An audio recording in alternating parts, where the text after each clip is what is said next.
Welcome back to Sunrise Daily. Well, we start today focusing on the economy in the light of the President's speech on Independence Day. And we're joined now by Dr. Noel Akpata, who is an economist. Thank you for coming on this morning. Thank you very much. Well, you know, when people listen to that speech and when we also had some economists look at the matter here, one thing that stuck out was that they just kept on thinking, I mean, people want to know so much figures most of the time. They give us from a textbook or the theories about the economy, but bottom line is, the man out there doesn't always get to feel these things. And some people wonder, will that gap ever be bridged from the statistics we even see out there, from your perspective? Well, I think so. I would want to take the position of an optimist. Okay, why? Because I don't think it pays us in any way to be negative about the way Nigeria is turning out to be right now. Is it being negative or being realistic? I don't think it's being realistic. I think it's looking at things from a perspective that is beneficial to everybody. And I'll give you this. I'll take it from here. Nigeria is the third largest economy in Africa. Okay, after South Africa and Egypt.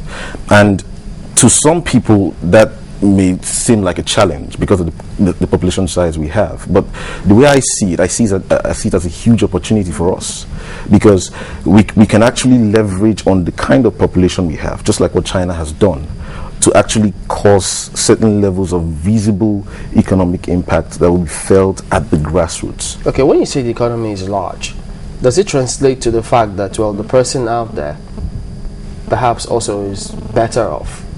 Or what? No. Compared to all the other economies in Africa? No, not necessarily. So it's just in terms of potential? Yes, in terms of potential. Oh. Yes. I listened to the President's speech, and first of all, I want to just react a bit to yesterday's program, which was focused on the whole Unilag issue. Yeah. And first of all, on my own opinion, I would say that what if the name stays? Okay, the focus has been on the name should not be changed. Should the name be changed? Should the name not be changed? But what if the name stays? What does that translate to? Okay, now when you talk about brands, okay, the whole issue of brands started during the industrial era.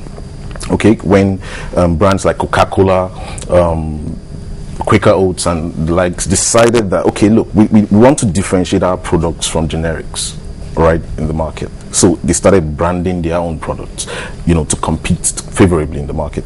And it then translated to what we then see today, the whole brand issue.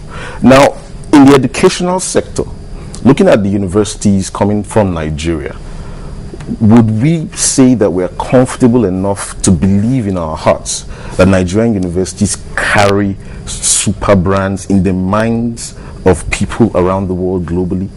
No. So it is not just in the name. If the name stays, what should the people in Unilag, what should the average student in Unilag be thinking about? Most of the students who are rioting right now, most of the students who took to the streets, if you ask them individually, what's the implication, what does this do to you as an individual? They will tell you, oh, they've changed our name. It's now Mau instead of Unilag. It's no longer, it doesn't sound nice anymore. It's not about how it sounds. Every brand has an image in the mind of the public. Every brand has an identity. And people have relationships, emotional and psychological relationships with brands. So what's the emotional and psychological relationship that UNILAG students can create from the new name Moshood Abiola University if it stays? The President has said there is no going back. Isn't that if they accept that it's going to stay, then they can think about what happens if it stays? Yeah, like the gentleman who was here yesterday said. He said, Mr. President has said there is no going back. All right, I believe that we have a president who is listening and who is compassionate. All right, and I think he understands that since the name University of Lagos was established by an act of parliament, Okay, he understands clearly that if there's going to be a change, it has to be effected by the parliament itself. So he understands that. So if he says there's no going back, I think he's saying there's no going back in me sending it to parliament. Okay. Yeah. But then, have we completely glossed over the importance or the essence of our universities in the economy, the role they play? No, I don't think so. I think to a very large extent, if you look at economies around the world, most of the the technical levels of innovation that drives their economies, comes out of university systems. Okay, but in Nigeria today, I was saddened by the fact that we had to even cut down on our JAM scores. It goes to tell you what is going on in the university system right now. When I was I studied medicine. I finished from the University of Benin, and you couldn't go home to say you scored 180, 160 to get into the university. But today, it shows that there is a problem in that sector. It shows that the level of innovation that will come out from that sector will not drive this economy the way we want to. Professor Michael Porter, a very world-renowned economist, made it clear in one of his books, The Competitive Advantage of Nations, that nations would outcompete each other based on their ability to creatively innovate. And who is going to drive this creative innovation? Is the youthful population, the segment of our population that carry that level of knowledge and wisdom to effect this kind of change. And where do you find them? You find them in the universities. So I think that we should move beyond these sentiments. Yes, the name has been changed. If it stays, okay, let's not be sentimental about it. Moshood Abiola University, okay, that is the new name. But what would it be associated with globally? Yesterday, Sulai made it clear that Harvard was actually the name Harvard. I think somebody sent in a message that the name Harvard was changed to an individual's name called John Harvard. I didn't even know that. I found that out yesterday. Okay, but when Harvard is mentioned globally, there's an image that comes into the mind of everybody, and that image was created not based on just the name, but by the brand experience people get based on the fact that they interact with people from that university and they get a particular feel, they get a particular emotional experience. So what is Unilag going to create from this if it stays as Moshood Abiola University? Alibaba is not a very nice name to pronounce in my mouth, but Alibaba is a global Chinese brand. I want to be associated with it. Anything coming from there, would be branded authentic in a particular way. Why? It's not about the name. It's about the experience around the brand. What's the experience right now? Excuse me, sorry to interrupt you. I think that experience around brands are also relative in the sense that you were saying that because Unilag might not be exactly at par with the likes of Harvard, and they're not there yet, so they can still afford to sacrifice their name, looking for how they can actually build what they have right now to get there. But in the minds of those who went there, and in the minds of those who want to apply there, and in the minds of those who used to know the school, alumni of the school, their school it already had a name. It's so that even amongst equals, say here in Nigeria locally, and even say in West Africa, if you mention that you went to Unilag, everybody knows your school. Yeah. So I think, or don't you think, that brand and experience is a relative thing? Well, let me put it like this. If I met you in public, all right, and based on my interaction with you, based on what comes out of you, all right, I can say, yes, this lady is intelligent. I want to know more about her. I want to be closer to her. Now, at that point, certain things become irrelevant, and that's the truth. Nobody cares where Mark Zuckerberg finished from. Nobody cares where Bill Gates, the school Bill Gates went to. Nobody really cares. People want to know, do you have what it takes to solve my problem? That's what it boils down to. So when I have fine, the alumni would say, yes, we finished from this university. Unilag is known all over the world in West Africa. Fine. But the truth of the matter is, it boils down to the fact that you, as an individual, I, as a student of Unilag, what brand experience do I carry? If the name stays, That's what's important. Well, it's a social matter. You have people who always hold divergent views about this matter, especially if they are emotionally attached to it. So it always pops up and perhaps clouds a lot of thinking. Yeah. But going back to the economy now, from the statements that the president released, that he revealed our figures actually that the economy has grown, and again it comes down to the big question. When they say it grew by 11%, looking for that single digit, yet we don't have the banks perform the core functions. It's difficult for them to lend to the SMEs, and then inflation rate is always there. People are always in despair about these things. Yeah, that's true. I think that President Jonathan knows that his administration right now is facing a myriad of challenges. He knows that. But I think, like what you guys were saying this morning, I think he has done a good job in certain key areas. And take, for instance, the agricultural sector, right? I think he has found a square peg in a square hole in the person of Akinwumi Adesina, who's passionate about what he's doing. He understands what he's doing. He has a vision, okay? When he says, I want to do this, you can trust him.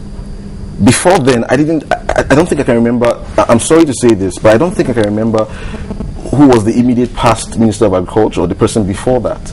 But right now, I can see him articulating a strategy that Nigerians can begin to identify with. He has said that the agricultural sector would produce 3.5 million jobs. He has also said the agricultural sector would put 300 billion naira into the hands of farmers. Okay, and the truth of the matter is, he's not just saying this; he's backing it up with action. All right, just a short while ago, a rice mill was commissioned in Ebonyi State, backed up by the Bank of Industry. There's 17 more to be created. Okay, Mercer's Dominion is going to be investing in Taraba State, one of the largest rice producers in Kenya. Now, you can see that he's matching his words with actions. And I think that what should happen now is we need to see Nigerians rally around this sector massively.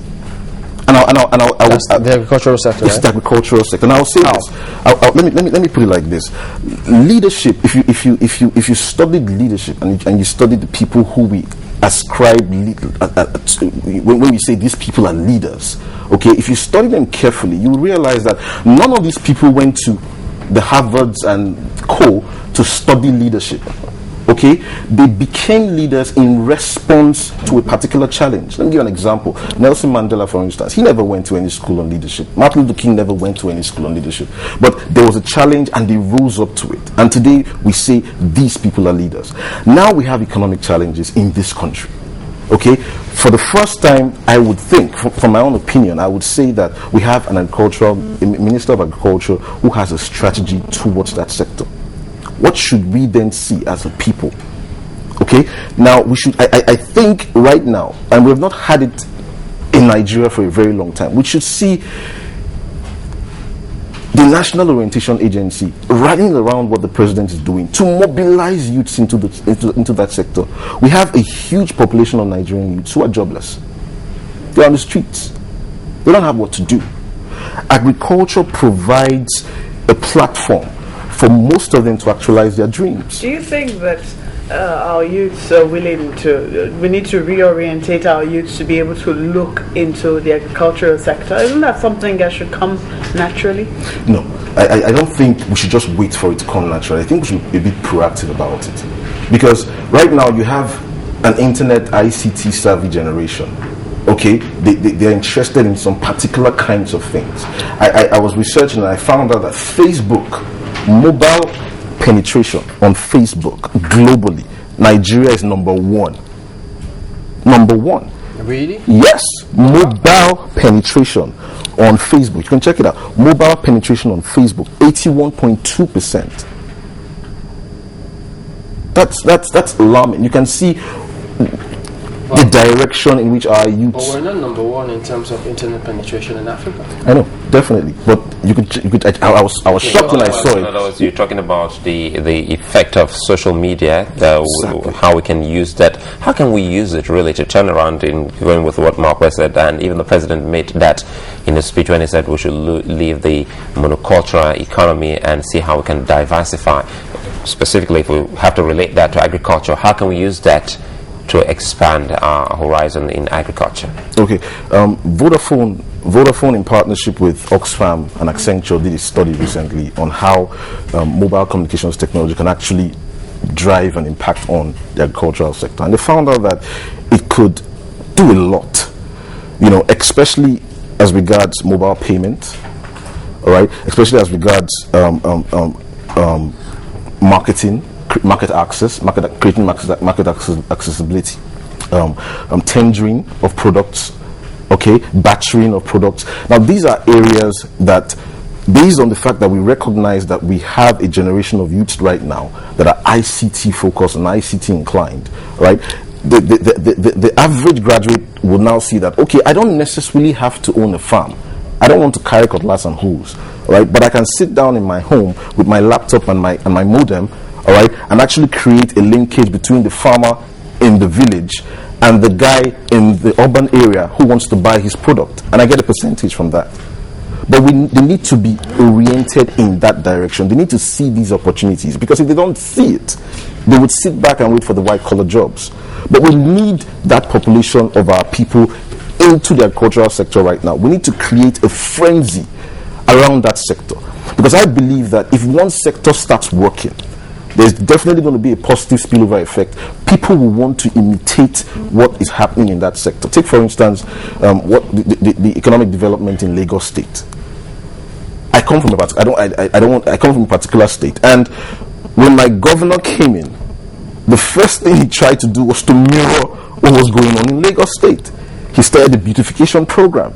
Okay, he started, clearing up the roads, mirroring what happened in Lagos State. So that positive spillover effect is what we want to spill out from the agricultural sector. In terms of keying into this agricultural sector, how do they effectively do it with the challenge we've got in electricity?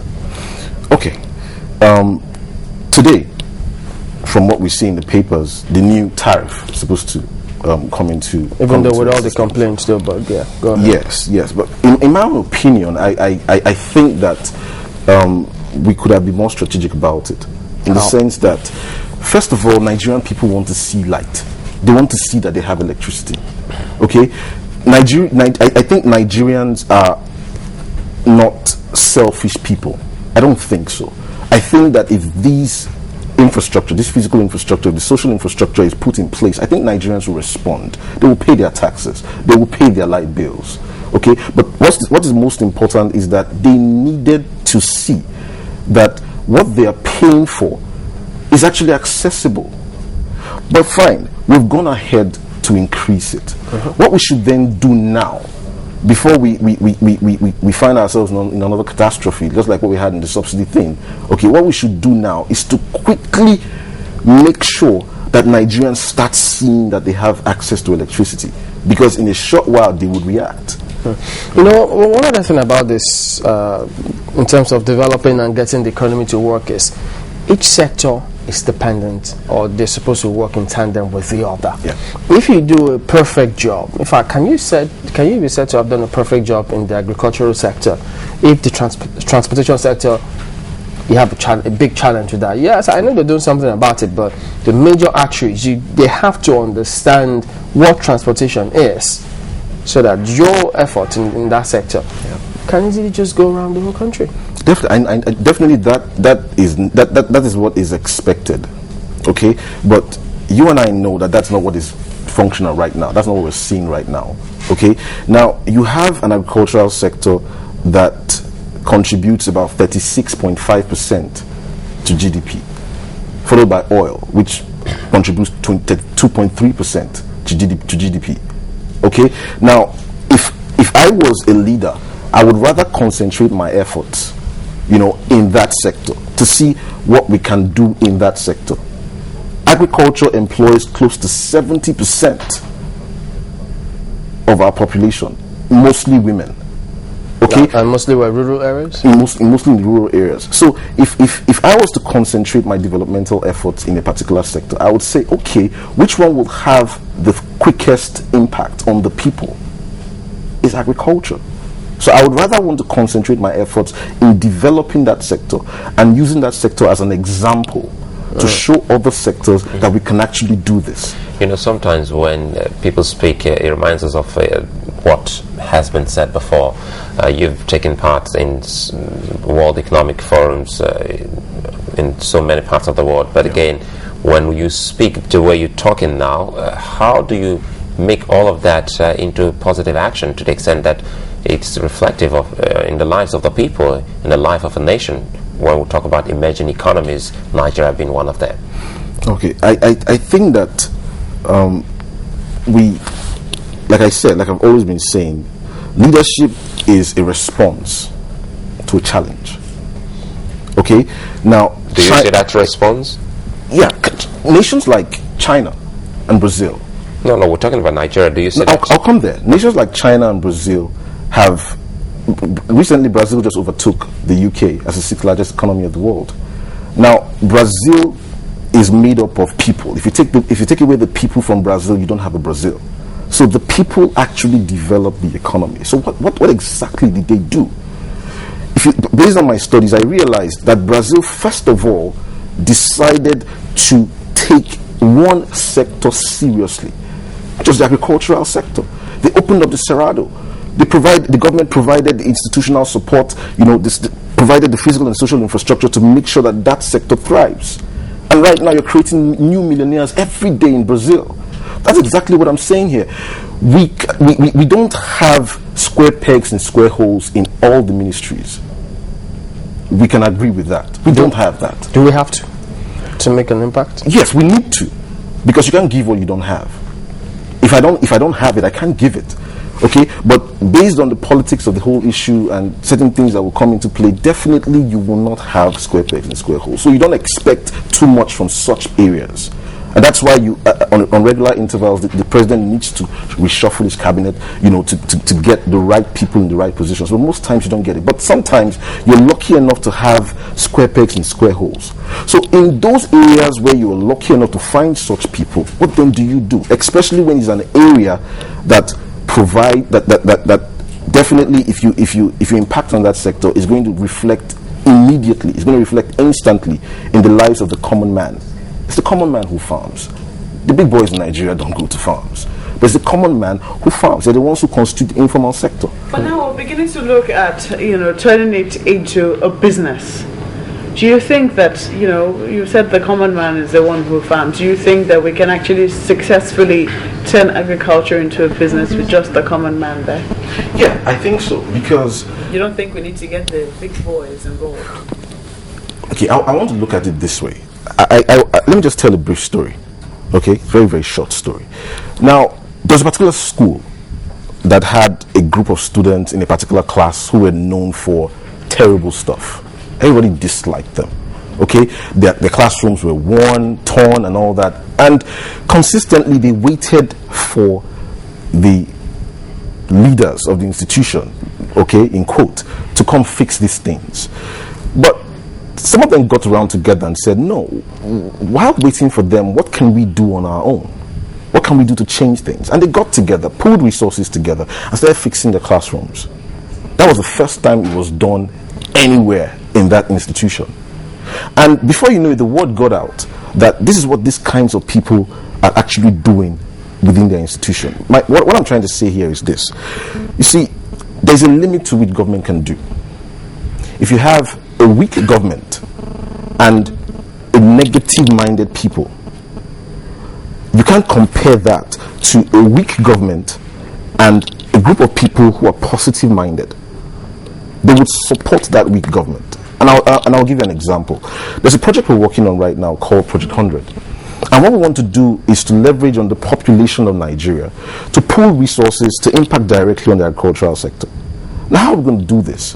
I was telling a particular member of my board that Nigerians, when something happens in the country today, Nigerians know how to articulate problems. I listen to a lot of people who come on media and talk about the issues, talk about economic problems. They know how to articulate the problems. So when it comes to, when the question is always asked, what do we do? What are the creative solutions to these problems? You find them stammering. they can't really articulate much. Why? Because they don't spend enough time thinking about creative solutions to problems. What kind of problems do you think they should have? What kind of solutions should they have highlighted? Let me give you an example. You talk about the power problem, right? Okay. I got thinking on a particular day. I said, could it be possible to get power from my soakaway pit? And I went to research, and I found out that it was being done outside of this country. Now, I also found out that a Nigerian has actually done it. Collected biogas, piped it to an electric cooker, and actually cooked with it. Then I asked myself another question. Could the biogas be piped into a generator and the current stepped up to produce electricity for the entire household? And I went online and checked. It was being done in China and in Malaysia. If you go on YouTube, you find them actually conducting these experiments. So does it mean that there are Nigerians who could actually sit down and say, yes, there is no electricity, this is not being done, that is not being done. What can we do together as a people to actually drive this economy forward? Is it possible? You know, you had to go do that research before you found a Nigerian, and people will be surprised that you're talking about a Nigerian who's done all of that. How can, now the question now is, how can we help such young men and women in the country, take us to that stage where we can be a little bit on the world stage, if not the dominant economy. Yeah. Take for instance, you're a medical doctor, you're into economy matters now. So how can we help those people irrespective of their backgrounds? Okay, most times, like I've noticed in Nigeria, we look too much to the executive. All right, and isn't that what it should be? I think to a large extent, yes, but we should also realize that you have the federal government, you have the state governments, and you have the local governments. Okay, I was discussing with my friend recently, and I made him realize that if I don't see the dividends of democracy outside my door, the first name that should come to my mind shouldn't be Mr. President. Rather, I should be looking for my local government chairman.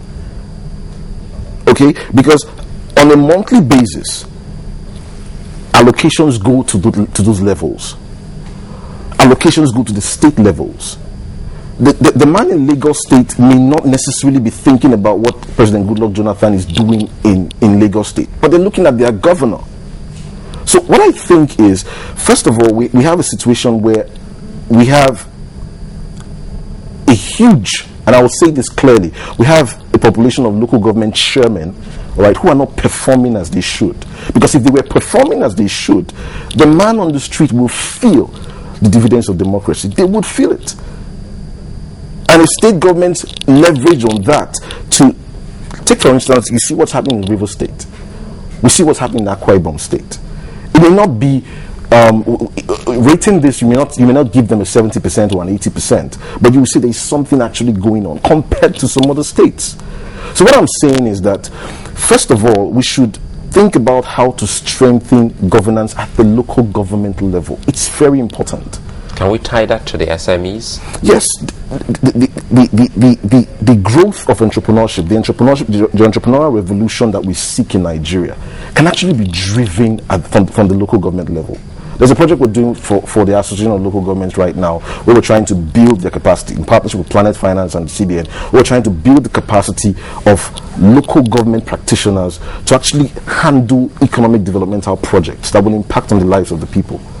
Because it's essential to realize that if we have a functional local government structure and we have state governors who are actually sympathetic towards the cause of the people, people will actually see development and not be looking at what Mr. President is doing or what's going on in Aso Rock. That's what I think. I think that we should look forward to a scenario where the local government structures can be strengthened. That's where the focus should be right now. How do you think we can strengthen them, since we're looking at solutions? First of all, you must think about the human side to things. The capacity needs to be built. People at that level need to understand what it means to govern. Many of them don't. When some of them gather together and you listen to them speak, you listen to their intellectual capabilities, you begin to wonder where these kinds of people came from. But these are the people who are supposed to drive development to the grassroots. So first of all, we need to create a scenario where the capacity of these individuals, when they immediately they get into office, because we cannot control how they get into office. That's political. Okay? But immediately they get into office, we should devise a means to get these people together and impact certain levels of knowledge into them. Take, for instance, something as easy as project management. If they understood what it means to conceptualize a project, to take a project from conceptualization to execution, then I think that the way they relate to certain developmental initiatives at the grassroots level would definitely be different. But they don't have an understanding in this area. If they had an understanding of what strategic planning is, what it means to have a vision, what it means to have a mission, and to go out on the streets, go out to your constituency and mobilize your people around that strategy to actually achieve results, it will be a different ballgame entirely. So first of all, the capacity and the mentality of our leaders at the local government level must be strengthened. There's no way about that. We must do that. Because if we do that, the people will begin to feel development, even if it's in a minute level, but they will begin to feel development at the grassroots. Okay.